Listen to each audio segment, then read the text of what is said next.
Namaste dear learners and Swagatam once again. In our previous 3 lectures, we've been looking at the different schools of psychology in mainstream psychology. So we've had structuralism, functionalism, then we looked at behaviorism, psychoanalysis. Today we are going to be looking at humanism, which brought a very different dimension into the discourse. So this is the lecture overview. We look at the context and introduction to humanism, followed by Carl Rogers and the person-centered or the client-centered therapy. He's the pioneer of the humanism movement. Abraham Maslow, another big leader and pioneer, he talks of the hierarchy of needs as well as the self-actualization theory. Then we have Viktor Frankl, who is actually an existential humanist. So he talks of logotherapy, then research methods of humanism, criticisms and limitations, exploring convergences between humanism and Indian psychology, and finally some exercises and food for thought. So what was the historical context why humanism emerged? It was a time when behaviorism and psychoanalysis had neglected human consciousness and the subjective experience almost entirely. And the third force, a movement emerged, responding to the mechanistic as well as the deterministic psychology schools. The existential philosophy emphasized on individual freedom, authenticity, meaning-making, responsibility, and it was more of a person-centered approach that challenged medical disease models of psychology that they felt were inadequate. And human potential, the movement was recognized and there was capacity for growth, creativity and fulfillment. So the hallmark of the humanist movement was about promoting the innate potentials and the innate strengths of an individual. So what was humanism's revolution in psychology? Psychology then shifts focus from diagnosis to growth and human potential centrally. And who were some key pioneers? We have Carl Rogers. He was a founder of humanistic psychology, and he was also talking about the person-centered therapy. Abraham Maslow was another leader of humanistic psychology. He talks of the hierarchy of needs, the self-actualization theory. These have had huge impact in the way the world is functioning today as well. And we have Viktor Frankl, who went through very difficult life circumstances, and he became the founder of existential psychology, which also later on he talks of logotherapy within that, which is basically meaning finding. We have humanism's key concepts. So behavior is determined by an individual's self-concept, which animals we assume lack because they cannot ask the question, who am I? And then there is free will and personal choice, which was neglected in the earlier schools. Then innate tendency towards growth and blockages that result in psychological disorders. There is subjective experiences again central. There is a holistic view of the person. There is a lot of emphasis on personal responsibility. And then there is a focus on here and now, and value of the self and dignity is highlighted significantly in the school. Some central questions, and the main one being, how can people achieve full actualization? Which means how can they achieve their full potential? Humanism is an approach, therefore, that emphasizes free will, personal growth, subjective experience, and the inherent potential of human beings.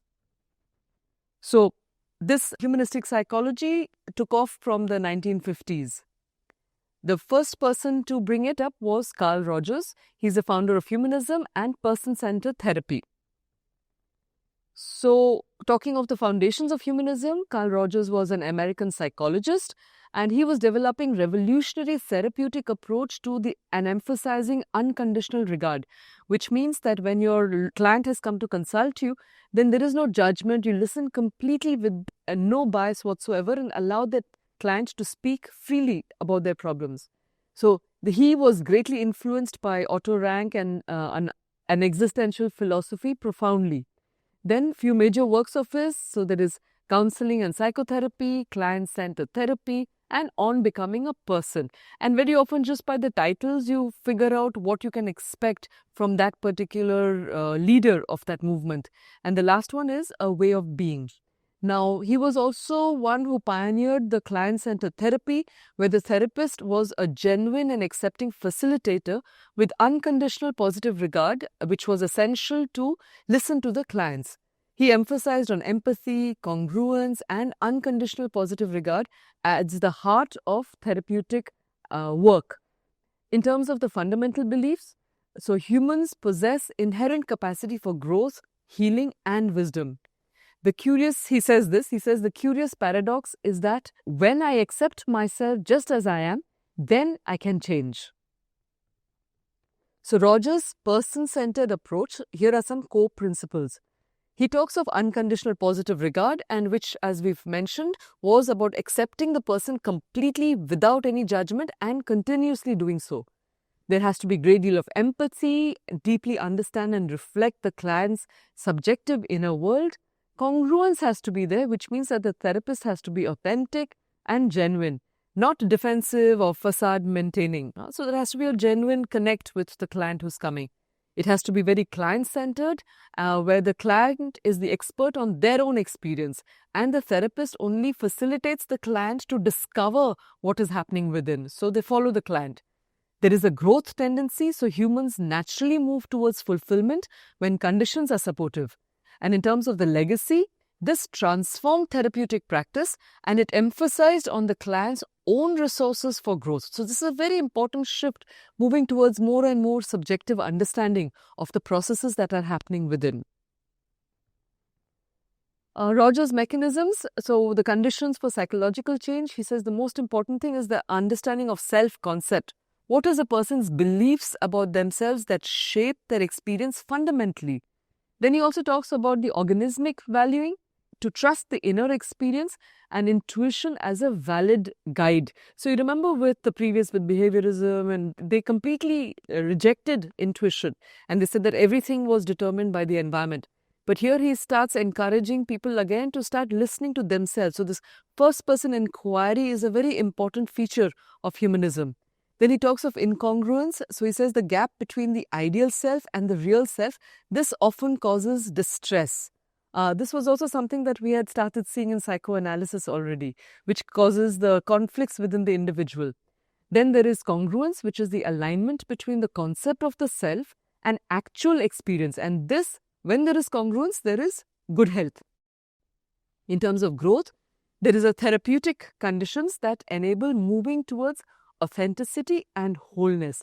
So it's a very beautiful movement in psychology where the individual is not so much about pleasing others and doing things for others, but really about discovering who they are and why they do whatever they are doing. What are some practical applications in real life scenarios?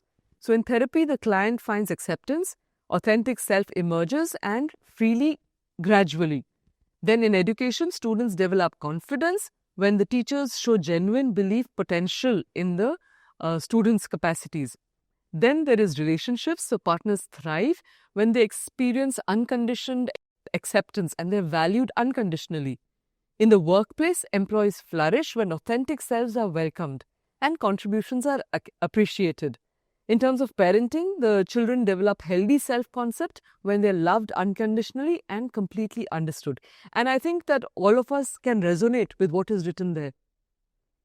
In terms of the exercise for exploring your real and ideal self, so I'd like you to start by trying to describe your ideal self. Who do you want to become? So again, open your notebook and take these records about yourself and what qualities do you value.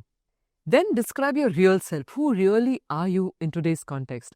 Who are you authentically and what is your honest self-assessment that is required here? Then examine the gap. Where does incongruence exist?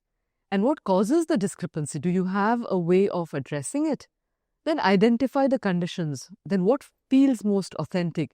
What feels constrained for you?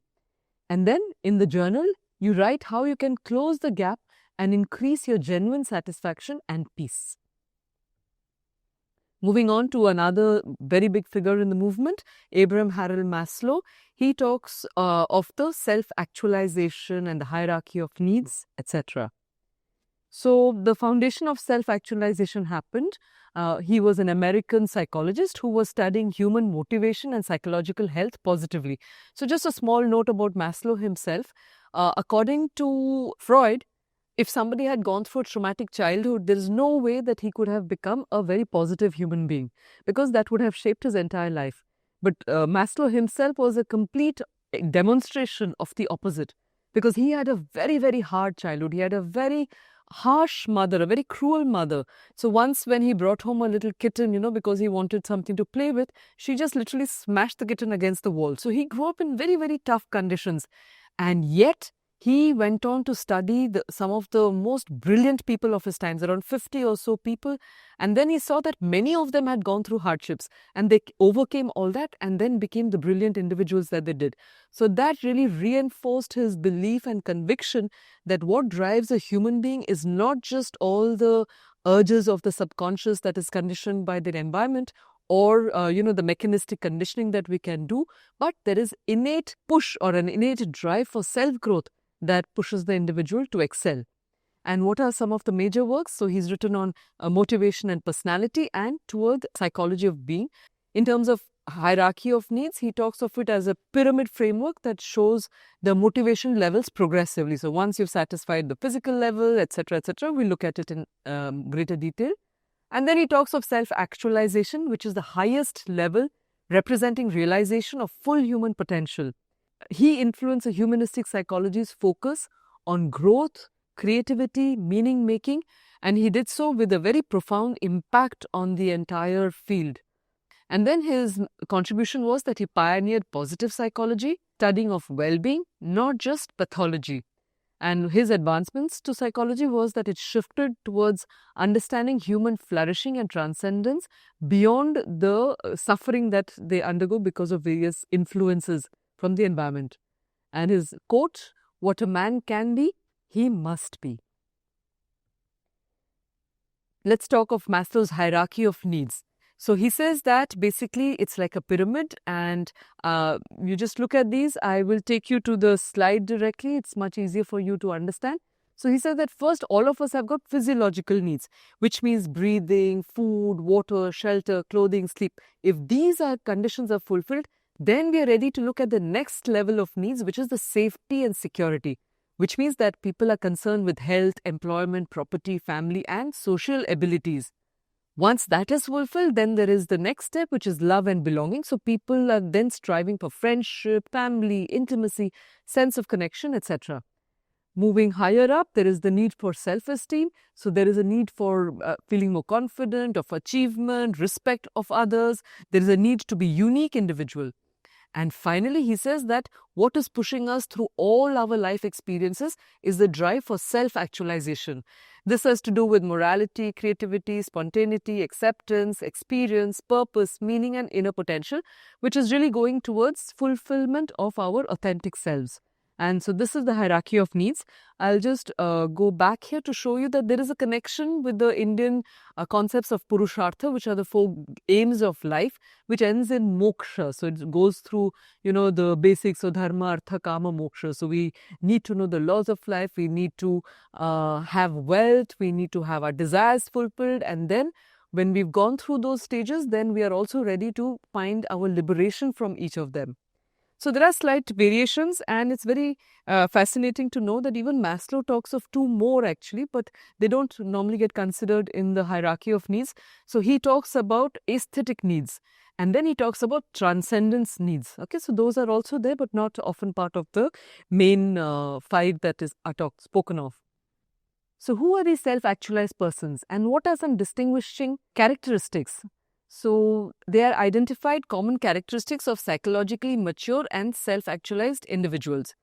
One is that they have these peak experiences, moments of profound joy, insight, transcendence, and unity consciousness.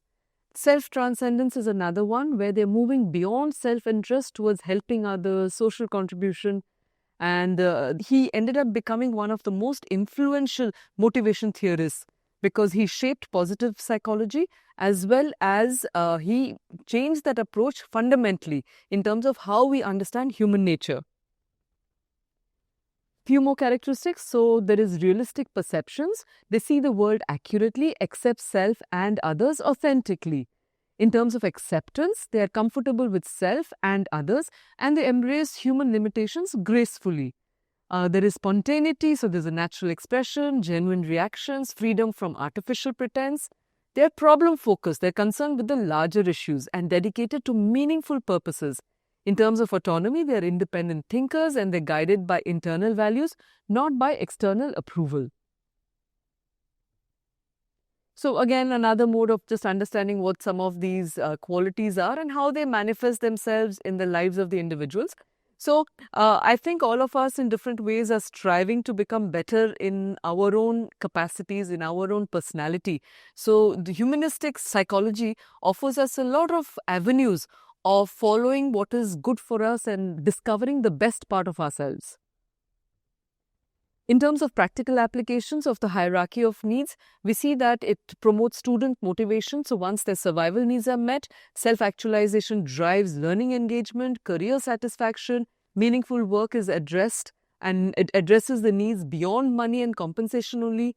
In the wellness domain, physical health enables focusing on belonging and self-expression, because we saw that one who is completely in a state of self-acceptance experiences wellness. Interestingly, there is a parallel with the whole Ayurvedic concept of swasthya. One who is established in oneself is a person who is healthy. So fantastic common areas of overlap. Then we have relationships. How does it help there? So there is one feels secure attachment. It frees the energy for mutual growth and exploration. What about creativity? So when the lower needs are satisfied, then there is space for artistic potential to emerge naturally. In terms of the artists, there is again creating authentic work, expressing unique vision despite commercial pressures. So they stick to what they think is important. For educators, they teach with genuine passion, inspiring students' potential and growth. As community leaders, they contribute meaningfully, addressing social issues from personal values perspectives. And then as parents, they raise children authentically and modeling integrity, growth, meaning seeking. So we were looking at modeling in our previous lecture. And then we have professionals. They find meaning in work and contributing talents towards the greater good. So this idea of greater good starts emerging. And that is based on a certain worldview. So the humanist school in Western psychology moves towards understanding what is the greater good of the individual and for the society that they are part of. An exercise here. So let's see if you can assess your needs in the hierarchy level. So where are you currently? Which needs primarily motivate your behavior? And then you assess satisfaction. Which needs are adequately met for you? Which are inadequately addressed?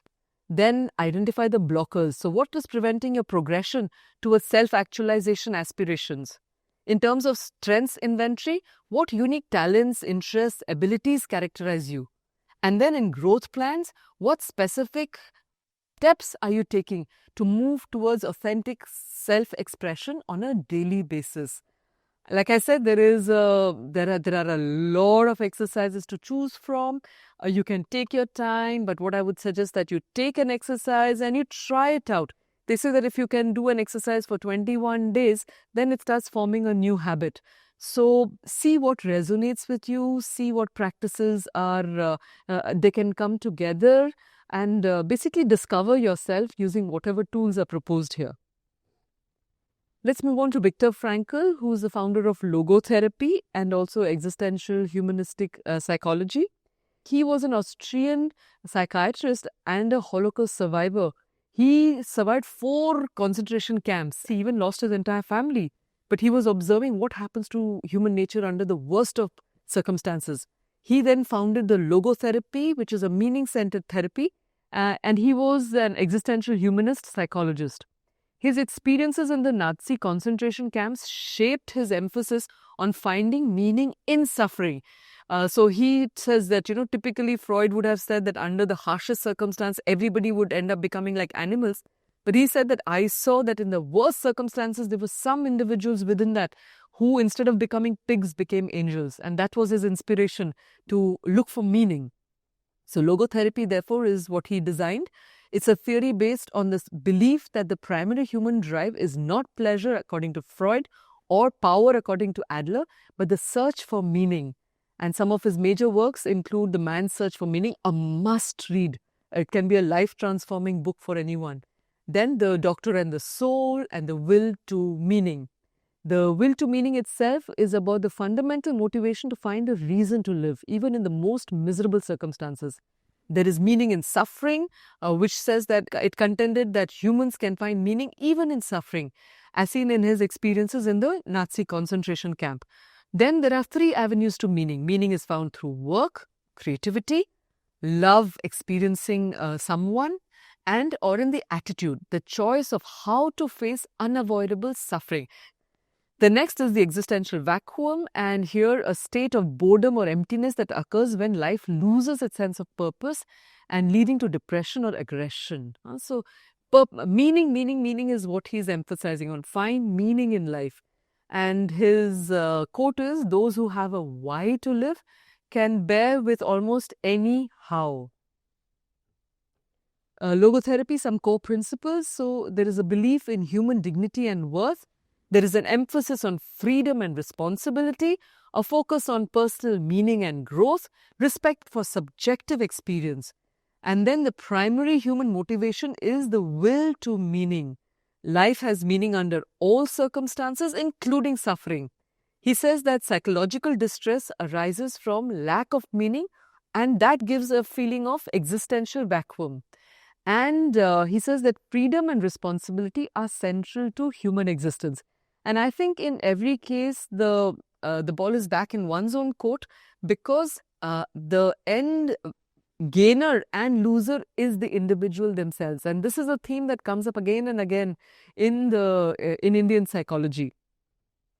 So what are some practical applications of logotherapy? We see it in clinical psychology and psychotherapy, where it is used for treating depression, anxiety, and existential crises. And then there is the medical and palliative care, where helping patients find meaning in their illness and suffering.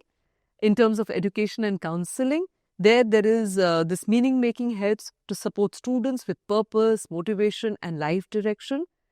And when it comes to organizational and leadership development, again, enhancing resilience, ethics, and purposeful work. So it really is about finding your own meaning, and for organizations to see if you can align the individual's meaning-making to the institution's meaning-making. Then there is the greatest alignment and work will progress very fast. And in the absence of that, then there is this incongruence that follows, and there is suffering that will entail. But even within that, there is a choice. So an exercise for you to understand logotherapy: try and recall a difficult situation you have faced in life. Then identify what gave you the strength to continue during that time. Write any one sentence that describes the meaning you found in it that helped you become resilient in that circumstance. And then reflect on how that meaning changed your response to suffering. A very, very practical exercise. Please do it whenever you have the time. Or it might not happen now, but at some stage of life, if you have the sense of meaninglessness, then this would be a helpful exercise to undertake. So some research methods of humanism. We see that humanistic psychology used qualitative methods. So it talked of in-depth interviews, narrative analysis, case studies, and the rationale was basically that human meaning, values, and growth cannot be adequately captured using numerical measurement alone. So as I'd given you the example, how happy are you on a scale of 1 to 10 will not mean the same for me or for you. And what does the number really mean? So these are questions when we are conducting research in psychological disciplines and subjects. Moving on to some strengths and criticisms. So the key features of humanistic psychology, to sum it up, is that the fundamental belief is that people are innately good, and mental and social problems are results from deviations from this natural tendency. Free will and agency are given importance, so it rejects the idea that we are controlled by the past or by our environment. It would not be fair to completely reject the two, but what they are saying is there is no primacy in that. There is always the freedom for the individual to overcome what they have undergone in the past. It's a holistic approach. It focuses on the whole person rather than breaking individuals down into smaller parts and symptoms and try to solve that in a micro fashion. And then there is a phenomenological perspective where one has to prioritize individuals' personal, subjective experience of reality over objective observer data. And it's a very true thing that how much can a person sitting in front of you really gauge what is happening inside of you. And it happens ever so often that a person is showing that they're smiling, but inside there's a lot of suffering that's going on. So there is a limited insight that an outsider can have. Then what is the real versus the ideal self that Carl Rogers talks about? This focuses on the gap between who we are and who we want to be. And then there is unconditional positive regard, where the belief is that for growth to occur, individuals need an environment of total acceptance and non-judgment. It's only then that you can be freely who you are. Then in terms of focus on the present, it talks about being here and now, and less concerned with childhood trauma and more focus on current feelings and future goals. Again, if we keep focusing on what happened, and therefore I am who I am, this victim mentality, what it results in is the loss of the present moment. And our future is accumulation of the present moments as well. So if you're losing out on the present moments and only worrying about the victim experience that we had, then it's a loss all lifelong. So what are some strengths and psychological contributions? There is an importance of human dignity, resists dehumanizing the mechanistic views, it affirms human worth intrinsically. Then there is a therapeutic effectiveness where person-centered therapy is proven empirically as well, and the client satisfaction generally is very high. Then there is personal growth, there is emphasis on self-development, practical tools for authentic living are available. In terms of the cultural relevance, it addresses meaning, values, authenticity, contemporary concerns directly. And when it comes to the integration capacity, it incorporates findings from other psychology schools in a constructive manner. What are some criticisms and limitations? So there is a lack of empirical evidence, naturally, because there's more emphasis on the subjective. That definitely becomes a challenge for the scientific community. So it is criticized for being unscientific, and concepts like self-actualization as too subjective and difficult to measure or test, and therefore not scientific enough. Then there is an over-optimistic view. People are accused of being naive by ignoring the capacity for human evil and focusing only on growth and positive potential. So there is always this huge challenge between idealism on one side and realism on that side. Do we live on the basis of trying to see ideals in situations? So even if somebody is a very nasty person, will you still give that person hope and a chance to improve? Or will you just reject them on face value and be done with and go your own way? So these are real life challenges, and I think it finally depends on how we choose to negotiate them, because that will determine what happens in our life circumstances. So there is a cultural bias, there is a focus on individual self-fulfillment, which is seen as a Western individualistic value, and that might not apply to collective cultures, okay? Because self-actualization, not the necessary well-being of the collective and what they expect from you. In terms of methodological subjectivity, it relies too heavily on the phenomenological personal view, which can lead to biased or unreliable data according to them.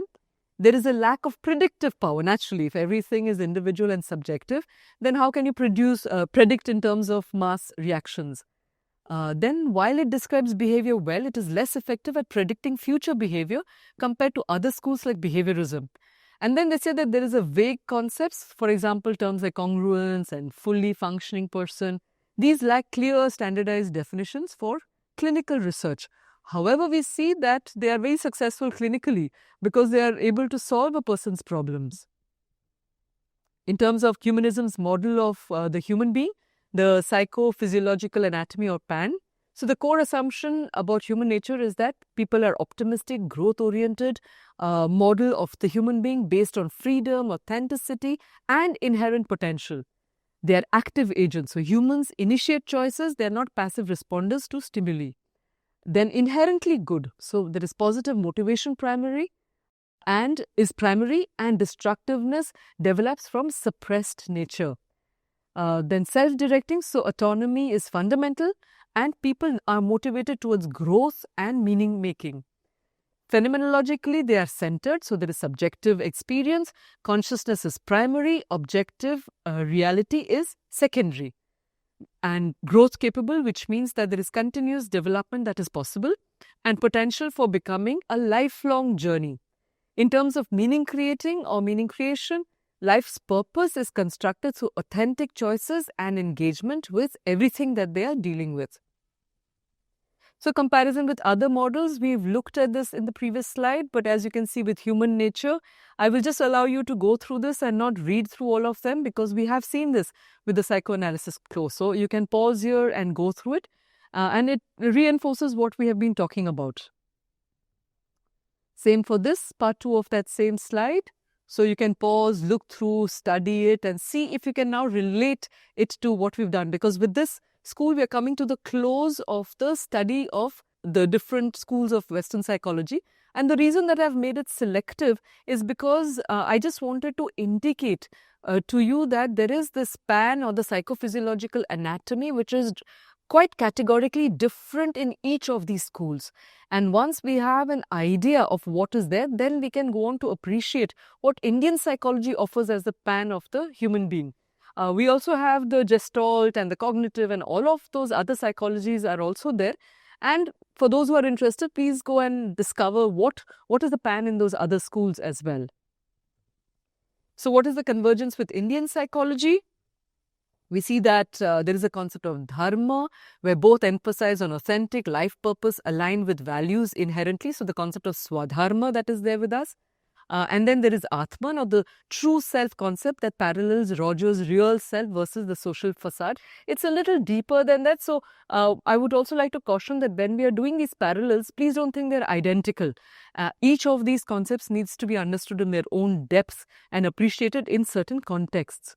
In terms of self-realization, humanism's self-actualization mirrors Vedantic goals of self-knowledge. But again, we have to be careful whether it's identical. Then in terms of free will, humans exercise choice within a larger cosmic order. Agency is respected. Then there is meaning. So both traditions seek purpose, authenticity, spiritual growth, transcendence. A few more ideas here. So there is Satya, or truth. So both emphasize on authenticity, genuineness, living aligned with truth. There is moksha, or liberation, which is the freedom from the false self. It resembles the concept of the authentic self-realization concept, self-actualization ideas. Then there is ahankara, the understanding, the ego, the understanding of the false self-constructs that parallels Roger's incongruence theory. Then there is the Kundalini awakening. So this is about the self-actualization. It has a parallel with it, where it's about realizing the full potential that unfolds systematically and progressively within the individual. And then in the Advaita Vedanta, they talk of non-duality, which reflects the humanistic integration of consciousness and wholeness, which is emphasized in this school. An exercise for self-actualization. So try and list 3 to 5 adjectives that describe who you actually are right now, its strengths and flaws. Then you look at what you aspire to be in your highest potential. Then do an analysis of the two. And then the higher overlap indicates the congruence. So the more you find that there is an overlap in that, the happier you are, the more mental clarity and higher self-worth. And the large gap indicates incongruence and the root of anxiety and dissatisfaction that you might be experiencing. And the task is to identify one conscious choice that you make today to bridge the gap by 1% also. All right. And just to tell you, I was in another context discussing with my students, and we found that an individual makes there are about 60,000 thoughts that go through an individual's head in a day. We can't conclude it in an absolute manner, but this was an approximate figure that they gave. And they said that we are making about 30,000 conscious decisions, or different kinds of decisions, conscious and unconscious. But 30,000 decisions are being made in an average individual's life, in an average adult's life. So that gives us a lot of food for thought to see what we are doing. Why are we choosing what we are choosing? And this brings me to the quote of the day. And for me, this has been one of the most inspiring quotes that I've come across in my life. It says that everything can be taken from a man but one thing, the last of the human freedoms, to choose one's attitude in any given set of circumstances, to choose one's own way. So it comes back to us. How do we choose what we want to do, and why do we do whatever we want to do? List of references for you. And to close, thank you very much. Bahu dhanyavada. It's been a fantastic journey so far. And there's a lot of discovery that is happening in the process. But I think if we can remember this, that at the end of the day, it is we who've chosen the life that we are leading. So what choices can we make more consciously to lead better lives? Have a wonderful rest of the day. Namaste.